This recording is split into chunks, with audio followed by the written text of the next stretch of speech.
လူသားတွေနဲ့စကားပြောတတ်တဲ့ Drakes တွေအတူရှင်တွဲနေထိုင်တဲ့ကဘာကြီးမှာ Mr. Wolf ဟာနာမည်ကျော်ဒူစရိုက်ကုန်းဖြစ်တဲ့ The Bad Guys ရဲ့ကောင်းဆောင်ဖြစ်ပါတယ်။သူကုန်းမှာတော့သူ့ရဲ့အရင်းနှီးဆုံးတငယ်ကြီးတစ်တာဖွင့်ကျွမ်းကျင်သူ Mr. Snake, ဟက်ကာပညာရှင် Miss Tarantula, ရုပ်ဖြစ်ကျွမ်းကျင်သူ Mr. Shark နဲ့ဒေါသကြီးတဲ့ Mr. Piranha ကိုပါဝင်ကြပါတယ်။တခါမှာတော့ရဲတွေကိုအချင်းချင်းလှောင်ပလန်ပြီးဓာပြတိုက်မှုတွေကျူးလွန်နေတဲ့သူတို့ကိုဘီယင်ကန်တိုင်ယန် Foxington ကအကြံကုန်နေတဲ့လူဆိုးအောက်စုလို့လူသိရှင်ကြားစော်ကားလိုက်ပါတယ်။ဒါကိုမကျေနပ်တဲ့ Wolf ကမျိုးသူမျိုးသားတွေချစ်ခင်ကြတဲ့အလူရှင် Professor Marmalade ကိုပေးအပ်မဲ့ရွှေလင်းပိုင်စုကိုခိုးယူဖို့သူ့အဖွဲ့ကိုစီယုံလိုက်ပါတယ်။စုပေးပွဲကိုခိုးဝင်ချိန်မှာတော့ Wolf ဟာအဘွားအိုဒီလောက်ကိုမတော်တဆကူညီပေးမိရကနေလူကောင်းဒီလောက်ဖြစ်ရတာစိတ်ချမ်းသာစရာပဲဆိုတဲ့ခံစားချက်ကိုပထမဆုံးချိန်စတင်ရရှိသွားပါတယ်။အဲ့ဒီစိတ်ရှုပ်ထွေးမှုကြောင့်ထွက်ပြေးဖို့နှောက်ကြားသွားပြီးတကုံးလုံးအဖမ်းခံလိုက်ရပါတယ်။ဒါပေမဲ့ထောင်မကျစေဖို့အတွက် Marmalade ကဒီလူဆိုးတွေကိုလူကောင်းဖြစ်အောင်ပြုပြင်ပေးပါမယ်ဆိုပြီး Wolf ကဘီညင်ကန်တိုင်ယန်ကိုအယုံသွင်းနိုင်ခဲ့ပါတယ်။ Marmalade ရဲ့ပြုပြင်ပြောင်းလဲစင်တင်နန်းတွေကအစပိုင်းမှာမအောင်မြင်ခဲ့သလိုဒုခွဲခန်းထဲကဝက်ဝံရုပ်လေးတွေ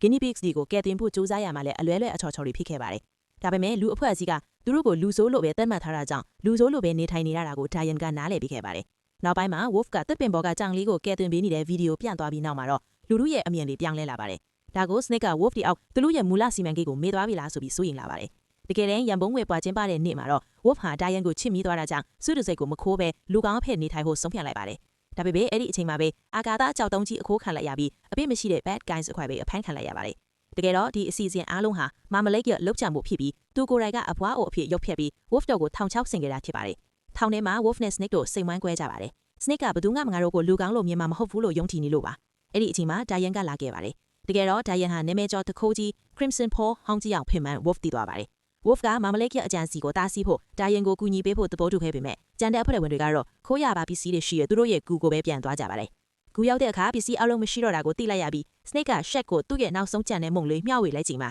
Wolf ပြောခဲ့တဲ့ဝေရတာစိတ်ချမ်းသာစရာပဲဆိုတာကိုအားလုံးနားလည်သွားကြပါတယ်။ဒါပေမဲ့ Snake ကတော့စိတ်ဆိုးမှန်ဆိုးနဲ့ Marmalade ဖတ်ကိုသွားပေါင်းလိုက်ပါတယ်။ Marmalade ကအာကာသကြောက်တုံးကိုတုံးပြီးမြို့ထဲက Guinea pigs တွေကိုစိတ်ညှို့ပြီးညံပုံးငွေတွေခိုးခိုင်းနေရပါ။အဲ့ဒီမှာ Diane ကသူ့လဲတချင်းကတခိုးဖြစ်ခဲ့တယ်ဒါပေမဲ့လူတွေအမြင်ထက်ကိုယ့်ရဲ့လောက်ရက်ကပိုအရေးကြီးတာကိုသိတယ်လို့လူကောင်းဖြစ်လာတာပါလို့ Wolf ကိုအားပေးခဲ့ပါတယ်။သူတို့နှစ်ယောက်တိုက်ခိုက်နေတော့မှကြံတဲ့အဖွဲ့ဝင်တွေရောက်လာပြီးကူညီခဲ့ကြပါတယ်။နောက်ဆုံးမှာတော့ Snake ကတကယ်သစ္စာဖောက်တာမဟုတ်ပဲ Marmalade ရဲ့ဆက်ကိုဖျက်ဆီးဖို့ဟန်ဆောင်ခဲ့တာကြောင့်ပေါ်သွားပါတယ်။ Marmalade ရဲ့အကြံစီတွေဖျက်ဆီးသွားပြီးသူကတခိုးကြီး Crimson Paw ပါဆိုပြီးကိုကျင်ကိုတူကအဖမ်းခံလိုက်ရပါတယ်။ Bad Guys အဖွဲ့ဟာထောင်နှံ3နှစ်လောက်ကြာခံပြီးနောက်မှာတော့လူအဖိုက်အစည်းရဲ့အချစ်တော် The Good Guys အထက်ပျော်ရွှင်စွာနဲ့ဘဝအသစ်ကိုစတင်လိုက်ကြပါတော့တယ်